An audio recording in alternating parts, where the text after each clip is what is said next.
Selamat malam, ini VT297 ya. Penjelasan saya tentang kondisi terakhir negara kita itu agak panjang, 30 menit, tapi segera bisa selesai.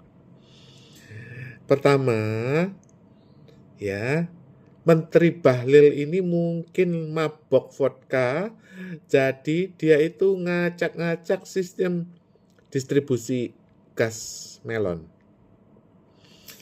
Rakyat antri, panjang banget. Saya jelaskan masalah apa yang terjadi ya. Kenapa Bahlil itu merubah sistem distribusi gas? Karena anggaran subsidi gas itu sudah membludak dan Presiden Prabowo telah memotong anggaran ESDM termasuk subsidi tersebut. Jadi ada dua masalah nih, ibaratnya gunung kembar ya. Yang satu subsidinya bengkak, yang satu kasnya kosong. Nah, ini yang mana duluan ini gitu. Nah, kalau saya pribadi ya, presiden itu mau apapun yang terjadi, ada gunung meletus atau ada perang, kas negara nggak boleh kosong. Mohon maaf nih ya, ada dua masalah nih ya, subsidi BBM, subsidi gas itu bengkak, dan kas negara kosong. Mana duluan yang mau diurus? Kalau menurut saya, apapun yang terjadi, kas negara nggak boleh kosong. Kalau kas negara kosong, lalu rakyat antri nggak bisa beli gas, lalu makan apa? Itu udah sangat fatal. Nah, kita bahas mengenai fokus di gas ini menunjukkan adanya kekosongan kas ini. Kas yang kosong itu berendet kepada masalah di kementerian lain. Ya, di Kementerian Kemendikti itu menterinya didemo karena apa? Karena banyak anggaran-anggaran yang nggak turun. Jadi pengurangan ini, pengurangan itu, pengurangan ini, Menteri Pendidikan Tinggi itu didemo oleh karyawan. Dan ada ribuan, puluhan ribu dosen yang dijanjikan ada tukin, tunjangan kinerja, ternyata nggak ada dananya. Menterinya dipaksa turun, didemo. Ya karena apa? Ya itu tadi, kas negara kosong. Jadi apakah tukinnya itu dananya kurang atau karena kasnya kosong? Jadi yang mana ini kejar-kejaran seperti masalah gas itu, dan itu terjadi di semua lini. Menteri Perumahan lebih nggak jelas lagi, ngomong katanya ada membangun 40 juta rumah.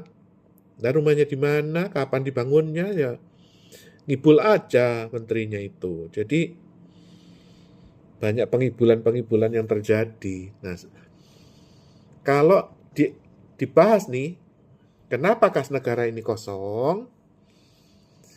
Ya akibat dari kesalahan Jokowi yang gegabah menggadaikan 3 bank negara kepada utang Cina. Nah, utang tersebut lari kepada BUMN. BUMN sendiri setelah ganti presiden, semua tutup mulut, nggak ngaku korupsi, takut di penjara. Otomatis sekarang semua BUMN itu mogok dan ketakutan, semuanya disidik. Di Rutbank itu sendiri juga disidik. Gubernur BI itu disidik.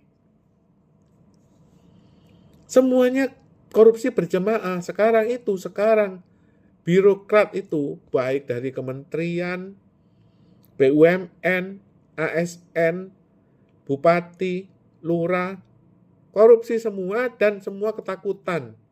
Ada lurah yang naik Rubicon itu juga lagi disidik. Sekarang ini kepala dinas itu di daerah-daerah itu semua naik Mercy semuanya. Lebih kaya daripada menterinya. Jadi korupsinya udah parah. Nah, kembali lagi ya, kembali ke laptop. Kita bahas nggak usah bahas korupsi dulu deh ya. Ibarat pasien itu sekarang itu butuh transfusi darah.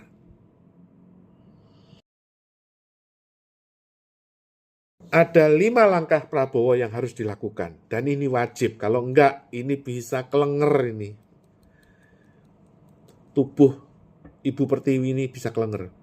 1. Prabowo harus segera memutus hubungan dengan Jokowi. Jangan ada ewuh pakai ewuh. Kalau perlu, yang harus dikorbankan mana dulu? Prabowo atau Jokowi? Ya Jokowi lah. Itu udah biasa, presiden baru nyalain presiden lama. Jokowi dulu juga nyalain Hambalang. Kalau nggak begitu, bagaimana? Presiden nggak bisa menarik ludahnya sendiri. Jadi dia hanya bisa nyalahin. Itu salah Jokowi, salah Jokowi. Itu satu dulu. Makanya pada pertemuan terakhir itu, Jokowi peluk-pelukan dengan Prabowo.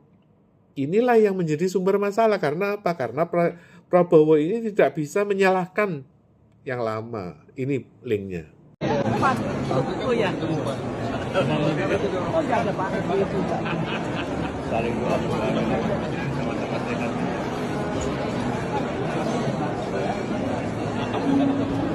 Saya baca dulu nyanyi untuk makan tanam dulu ketemu lagi. Ya, tahu saya kalau Semarang Pacitan kalau Jawa semua. Masalahnya apa sih? Siapa tahu mau mampir ke Solo? Oh gitu kan ya. Mau apa mampir ke Solo? Beliau mau cawe-cawe. Bukan saya yang beliau. Cawe-cawe bahasa apa sih Pak? Bahasa Jawa. Berikutnya, ya, Prabowo itu mantunya Soeharto. Kalau Prabowo itu tidak punya kasnya kosong, yaitu aneh dan ajaib. Nah, Pak Harto itu dulu, dia itu punya dana IGGI. Bunganya saja itu kalau sekarang nilainya 3.000 triliun per tahun. Oke. Oleh karena itu, Prabowo itu langkah pertama adalah buat sayembara. Hai masyarakat, siapa yang tahu di manakah dana Soeharto? Gitu loh, orang hidup ke depan itu tergantung dari masa lalu. Makanya ada bibit, bobot, bebet. Kira-kira begitu. Nah, dengan adanya dana Soeharto itu, kita itu tahun 2015 telah diakui sebagai pemegang saham yang paling penting di World Bank. Ya, ini linknya. Itu Prabowo harus bisa berkonsultasi kepada orang-orang yang mengerti masalah ini. Nggak mungkin Indonesia itu pemegang saham terbesar di World Bank, lalu diembargo World Bank. Ini ada yang masalah yang apa? Itu loh, mungkin Prabowo ini sakit gigi ada di... Nah, dengan adanya dana Soeharto di World Bank, kita bisa memperbaiki kas negara ini. Paling enggak langsung dapat kredit 1.000 triliun. Ini kalau ini cair, ya, birokrasi udah nggak mogok lagi.